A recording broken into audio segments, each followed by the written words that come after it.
The Injured Senior Podcast is here to help.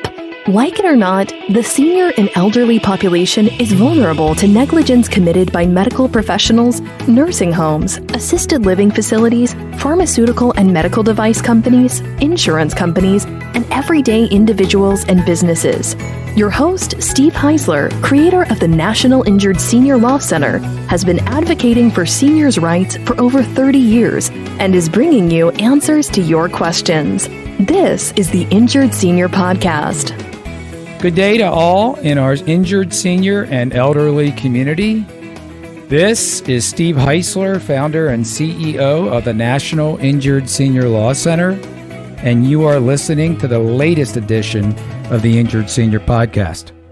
For those of you new to our podcast, the Injured Senior Podcast is a show dedicated to discussing medical and legal issues of vital importance to the injured senior and elderly population, their families, their loved ones, and their caregivers. We are sponsored by the National Injured Senior Law Center, the advocates for the injured senior and elderly community. Injuries to seniors and the elderly can be devastating and rob them of their life savings. If you believe your injury was caused by no fault of your own, go to www.injuredseniorhotline.com or call 877-228-4878 to get some advice. They can help. So today, my friends, we have as our guest Marcia Moran. She is the author of the book, Stroke Forward, How to Become Your Own Healthcare Advocate, One Step at a Time. Now, Marcia was living her life very successfully. She had a very successful business, marriage. She was living life to the fullest. Then on March 30th, 2014, her life changed forever when she suffered a catastrophic stroke. She survived, and she's here today to talk about her life-threatening experience and how she is now helping stroke survivors and their caregivers to move forward during their journeys to recovery. She's also here to discuss how to become your own healthcare advocate when faced with a health crisis. Hello, Marcia. How are you doing today? I'm doing very well. How are you? I cannot complain. We've talked off air several times, and I know that you have a house up in Deep Creek, Maryland, which is up in the mountains for all those who are not familiar with the state of Maryland. When was the last time you were there? Was it during this recent snowstorm? Yes, when I left there was 2 feet of snow, so it was pretty tricky getting out. Yeah, you need your own snowplow just to get out. Well, I want to thank you for coming on today. I want to get right in. I want to get right into the show. So let's talk about the catastrophic stroke that happened in 2014. Can you tell our listeners what happened? Yes, so when I woke up that morning, I felt off. And I didn't know what was wrong, but I knew I wasn't going to make breakfast. So I texted my friend Rochelle to tell her that I wouldn't make breakfast. And I looked at my phone and I couldn't read it. I thought, that's weird. So I'll text her later, I said. I put the phone down, I rolled over, and bam, the most excruciating headache hit. And despite the pain, I fell asleep. And the next time I woke up, I knew I was in serious trouble because the whole right side of my body was limp, didn't move. So I rolled myself out of bed and dragged myself along the carpet using my hand digging into the carpet. And I made it to the door, which was closed, and I don't know how many times I struggled to open the door, but I finally got it. I took a rest because I was so tired.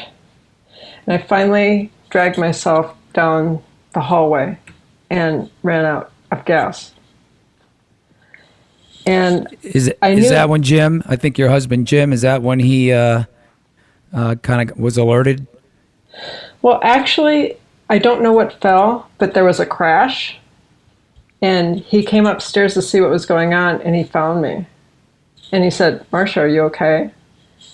And that's the point I realized I didn't have a voice. That's scary. And he asked me if I could talk, and I couldn't talk, so he called 911. And the first time we heard stroke was the time the paramedics came in and they saw me and they said, when did she have her stroke? And that was it. So, had you had any prior symptoms at all, or were you, I guess, a candidate for a stroke? I'm going to say yes and no. So 2 weeks before I had the stroke, I had been eating popcorn at the movie theater. And we came home and my blood pressure was really high. So we went to the ER and they did nothing. They sent me home. I had taken one of those pills you can take to keep your blood pressure down. And 2 weeks later, I had the stroke. So that could have been a message that I had something going on, but I didn't think about it. I mean, were you otherwise healthy, though? I mean, were you otherwise in good shape? Yeah, so I was lean. I ran 3 or 4 times a week. I had normal cholesterol. So it was just a fluke. And actually, I had a carotid artery dissection, which happens 1% to 2% of the time. And what they said was it was a fluke. We had no way of knowing that you were going to have this. So although 80% of strokes are preventable, this one wasn't. Okay. What kind of stroke did you have? Was it an ischemic or hemorrhagic? Ischemic. Okay. And can you explain to our listeners who might not know the difference between the two, a little bit about those two types of strokes? So, yes, the ischemic stroke is when a blood clot goes up to your brain, and a hemorrhagic stroke is when you have a brain bleed. Ischemic strokes are actually the more common. They happen 87% of the time. So I guess I am one of the lucky ones because I had it and I survived. I'll say. I mean, I read the book, and we'll get into the book in a moment. Now, one thing I read in the book is that when the paramedics got there, they did not administer TPA. Right. And I was still a little confused as to what the advantage is of administering the TPA as opposed to not, and why it was actually to your benefit to not have gotten it. So TPA is tissue plasminogen activator. And in 2014, they could give it to you if you would have a stroke 3.5 hours beforehand. So when you hit the 3.5 hour point, it was a no-go. Since I had my stroke when I was asleep, they had no way of knowing when I had my stroke, so it was no-go for me. The interesting thing is that if they had given me TPA, I would have a second bleed. And that is what happens when you are out of the zone. So I didn't want TPA, and I'm glad they didn't give it to me. Yeah, that was a good call on their part. Yeah. So what kind of effects did the stroke have on you? Okay, so initially I was paralyzed on the right-hand side, and I got a slight bit back that night in the hospital. And they actually took me for a walk around the nurse's station. And I say a walk because it wasn't really a walk. It was the nurse holding me up. I couldn't walk really by myself. I was stuck in a wheelchair for a while. The right arm didn't go up all the way. My right leg stuck out when I was trying to walk. I couldn't speak. I was dysphasic, which means I couldn't swallow correctly. Well, you couldn't swallow, but you also couldn't speak, right? I mean, and that's what dysphagia is. That's what aphasia is, not being able to speak. Dysphagia is not being able to swallow. So you have both. Yes. Can you tell our listeners, if they want to follow you on social media, what the social media platforms are that you are on? Yes. So if you want to follow me on Facebook, it's Stroke Forward. If you want to follow me on Twitter, it's Stroke_forward. And on LinkedIn, it's Marcia Moran. Great. Now, Marcia, before we go, do you have one last piece of advice or maybe some action steps, couple action steps that stroke survivors, individuals with aphasia, they might take to heart, or something that they could use to help their plight?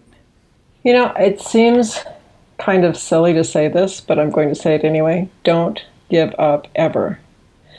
You can get better as long as you think you can. So I'm at 95%, but I'm still striving to be 100%. So don't ever give up. And I think that strokes, the caregivers, they need to be sure to take care of themselves, because stroke is a long-term disability. And you have to be there for the long haul. So you have to make sure you exercise, you eat right, you get enough sleep. You have to take care of yourself in order to take care of your stroke survivor. Well, that's good advice, because we have a lot of caregivers that listen, and a lot of times people don't appreciate what the caregivers go through. So I'm really glad that you shared that. And by the way, I'm hoping to meet you someday, Marcia, and I'm really looking forward to meeting Jim, because Jim sounds like a heck of a guy. He is. Tell him I said hello. I will. Thank you. All right. So it was nice to have you on the podcast today, Marcia. Keep fighting the good fight, and we'll check back in with you soon to see how you're doing, and maybe you can tell us some more stories about your fight for healthcare advocacy, and we'll be real interested to hear what you have to say. Thank you so much. Injured senior and aging population, thanks for listening to today's episode. I want to again thank Marcia Moran for appearing on the show today. Really a gripping story, and so glad that she's really made it almost back to where she was beforehand. She says she's 95%, but she sounds like she's 100%. If you love this podcast, we would love for you to subscribe, rate, and give a review on any of the podcast platforms that you listen to. If you want to share your story, such as Marcia just did today, feel free to email me at steve@injuredseniorhotline.com, or you can go onto our website at www.injuredseniorpodcast.com and leave a message. There's actually a little box on the homepage where you can just click it and you can leave a message, speak, and I will get back to you and try to answer your question and see if we can have you share on the podcast. Until next time, my good friends, so happy to have had you here today. Hope you enjoyed the episode. I am so looking forward to next week's show. Stay safe, and I will talk to you soon. Goodbye, everybody. Thanks for listening to the Injured Senior Podcast. If you enjoyed the podcast, please rate, subscribe, review, and share on Apple, Google, or wherever you get your podcasts. Connect with us at injuredseniorpodcast.com and sign up for our newsletter. To find out more or to get help at any time, visit injuredseniorpodcast.com or call 855-622-6530. That's 855-622-6530.